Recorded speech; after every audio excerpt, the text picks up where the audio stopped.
So, first time that US and Russian officials are sitting across the table and having one-on-one talks in Riyadh. Lavrov and Rubio have met, and there is expectation that both the presidents could likely meet before the end of the month. Just how significant is the meeting, and the fact that Russia and the US are meeting at the highest level, just what does that mean? This is very significant. It means the end of 30 years of US foreign policy based on the idea of unipolarity or hegemony. When the Soviet Union ended in December 1991, the US foreign policy establishment went into overdrive with the idea that the United States now runs the world. It based policies on that unipolarity for the next 30 years. This was a very arrogant, unwise idea because the United States, after all, is only 4.1% of the world population, so it's hardly going to run the rest of the world. I think Trump is returning to a kind of realism that we are a multipolar world. The US and NATO are not going to defeat Russia in Ukraine.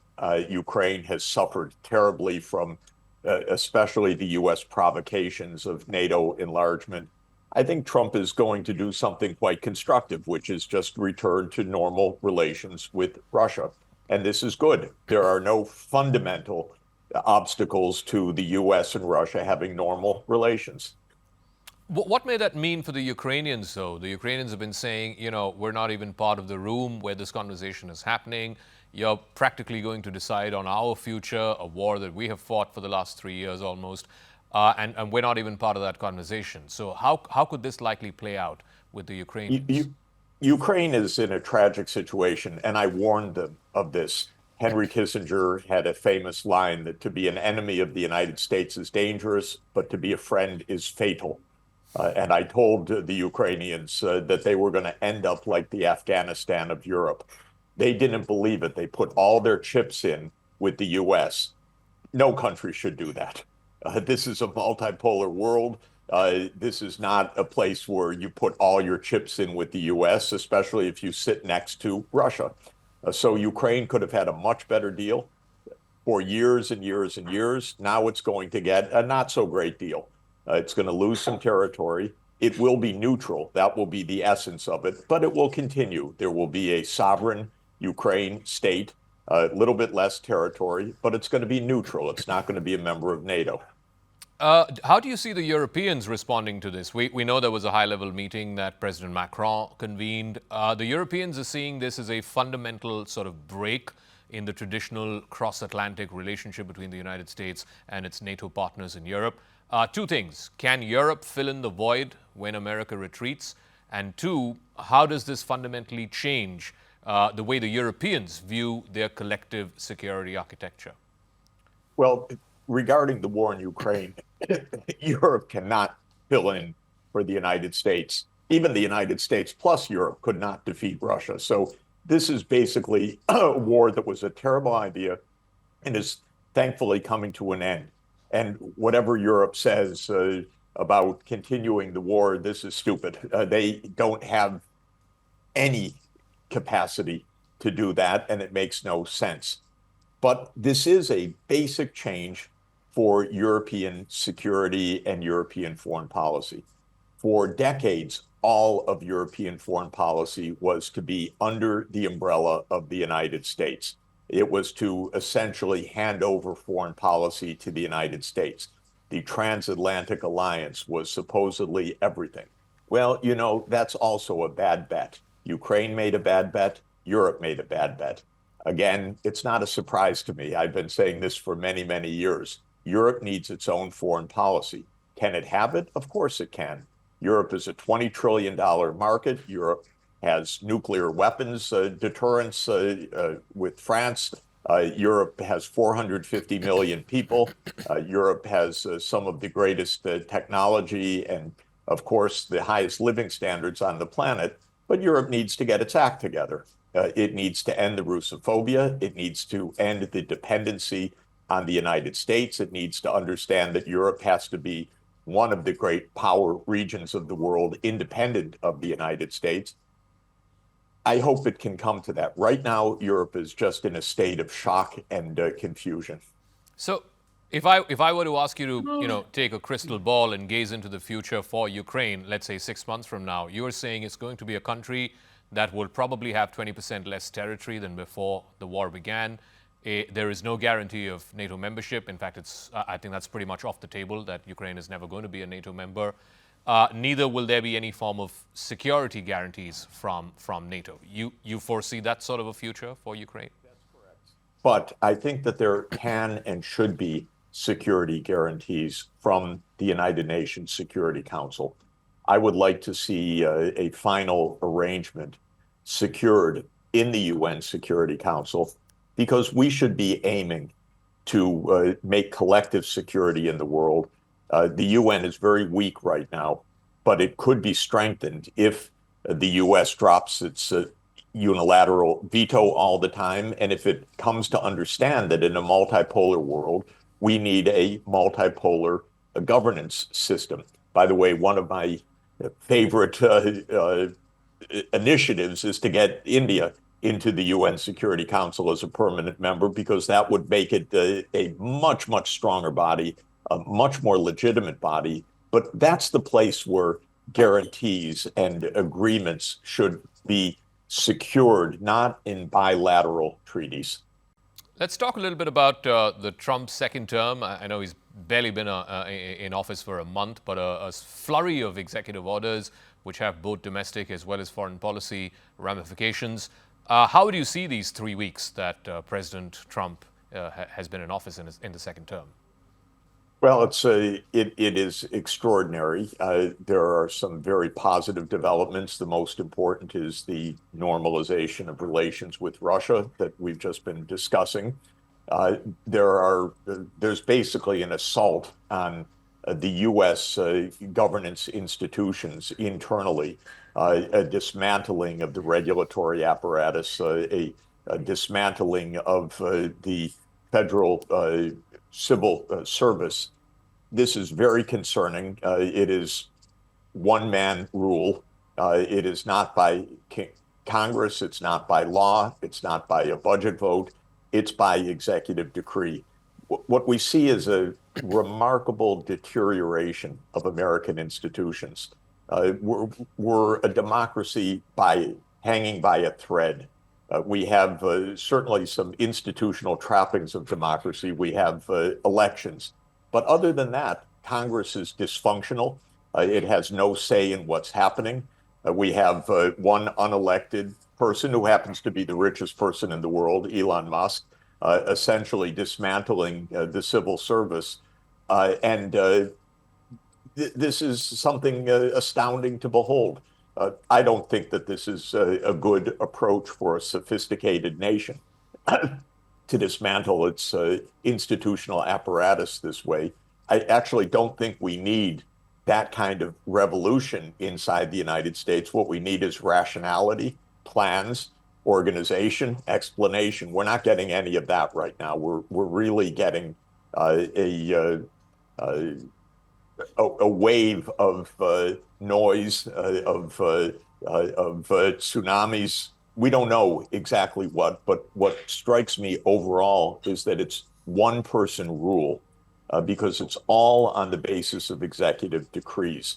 Whether the courts hold. Yeah, oh, sorry. Where do you see the opposition to this arising from? Is it going to be from the opposition party, the Democrats? Is it going to be through elections? But those, at least the midterms, are about a couple of years away. Or do you see it from the courts effectively staying this kind of executive orders? It's a little hard to know. If the Supreme Court says, well, the executive has all the power, the Supreme Court could hand over essentially the institutional apparatus to the president. This has happened in history. There was a Roman Republic, which became a Roman Empire. I'd say the United States Republic is on very shaky grounds right now. There is no internal consensus about any of this. The Democratic Party is in an utter state of shock. I don't know if it's essentially the same as the state of Congress in India, but it's a party that messed up so badly in the United States, governed so badly that it is very weak right now. Our system has so many deterrents to third or new parties. This is one of the weaknesses. We have a duopoly of power that doesn't really mean very much. And we have a Congress, the U.S. Parliament, that is so corrupted by campaign finance that it can't even think straight anymore, can't even defend its own prerogatives, which are in the Constitution, vis-a-vis the executive branch. So this is an adventure for the United States. The rest of the world should watch with concern. But this is, to a large extent, an internal matter. What matters for the rest of the world is how the United States acts vis-a-vis the rest of the world, and especially if it acts peacefully or not peacefully. I want to talk about the ramifications for the rest of the world. Twofold. One, I want to talk about this whole business of reciprocal tariffs. Trump, in the barely 1 month that he's been in office, has already announced tariffs against Canada and Mexico, which he's put on pause. He's announced and implemented tariffs against China. There's 25% straight-up tariffs on aluminum and steel across the board. And, of course, last week he announced reciprocal tariffs across the board, again, for anyone who trades with the United States. How do you likely see the rest of the world responding to this? Well, the rest of the world should do or will do two things. One is the rest of the world will put measures against U.S. trade on a bilateral basis. So there will be a response. There will be a response from China. There will be a response from other countries. In other words, the U.S. will become more isolated in international trade. The second thing is the rest of the world should continue to have an open trading system. What Trump is doing makes no sense economically. It's not somehow favorable for the United States. It's not somehow the U.S. Gaining and hurting the rest of the world. This is self-damage of the U.S. It's going to make the U.S. Poorer. It's going to make the U.S. Less dynamic. It's going to make the U.S. Less connected with the rest of the world.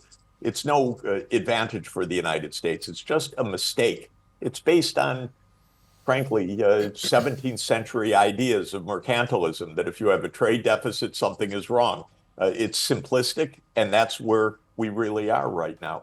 But for the rest of the world, stay open, continue to trade. This is why economic growth is rapid. This is why India is growing rapidly.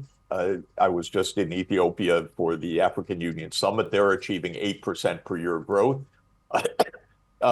Southeast Asia is growing rapidly. China is growing rapidly because of open trade.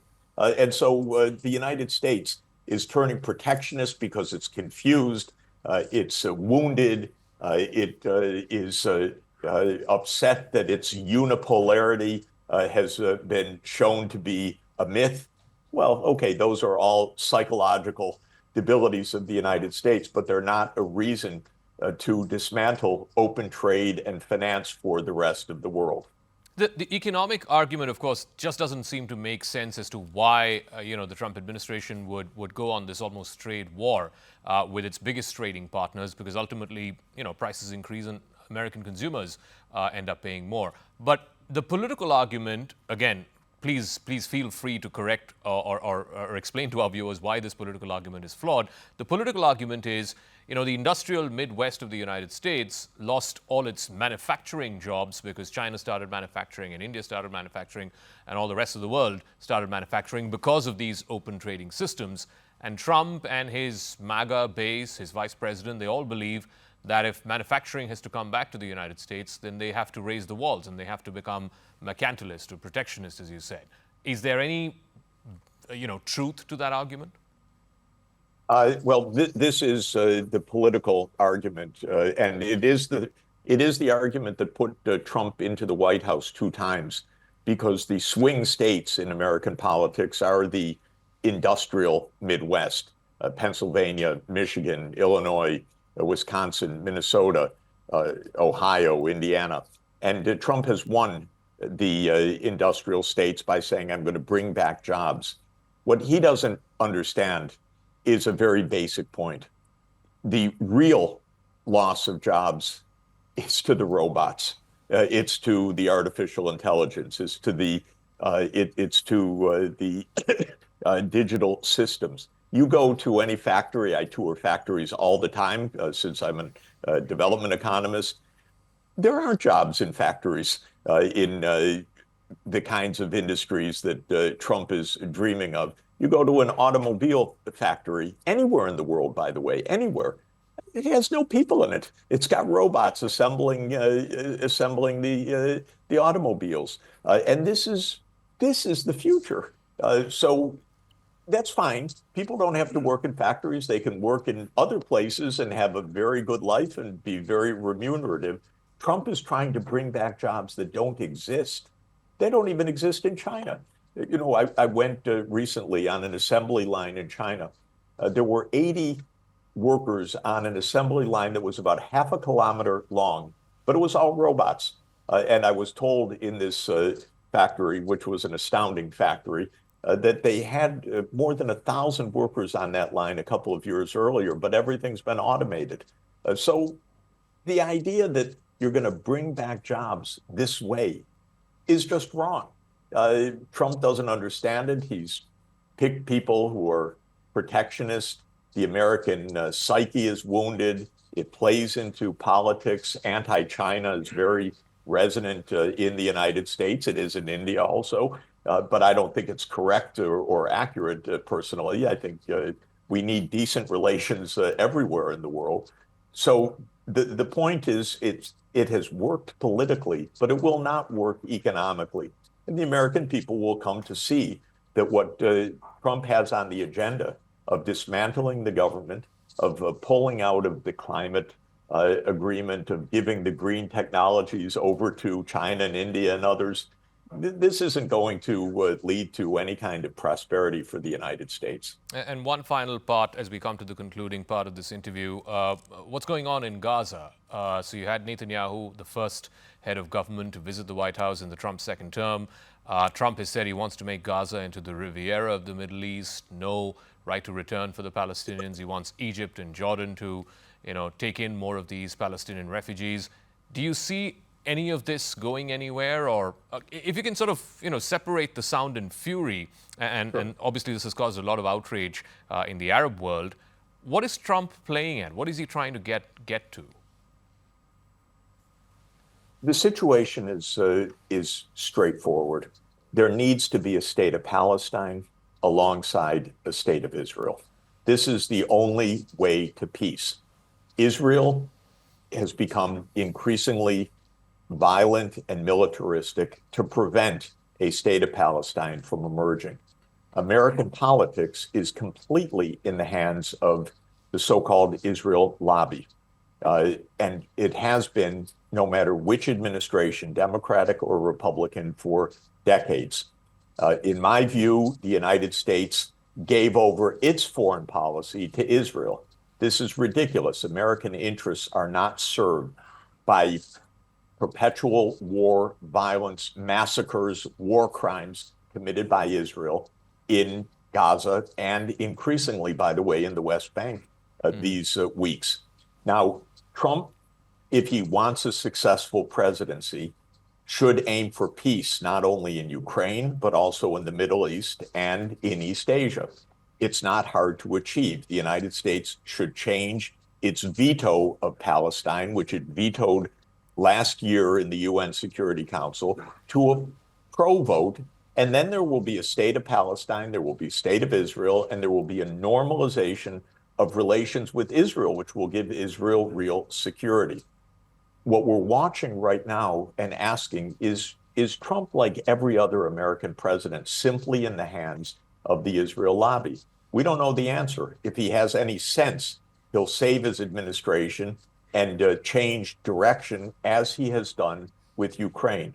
It's too early to say whether he will wise up or whether he'll do exactly what Biden did and what Trump did in his first term and what Obama did, which was do whatever Israel has said.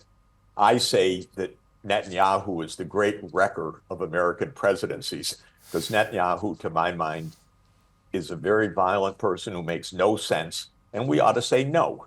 There will be a state of Palestine, period, because the world does not want the war in the Middle East to continue. All right, Professor Jeffrey Sachs, we'll leave it at that. Thank you very much for this enlightening conversation, and thank you for your time. Thank you. Great to be with you. Thank you.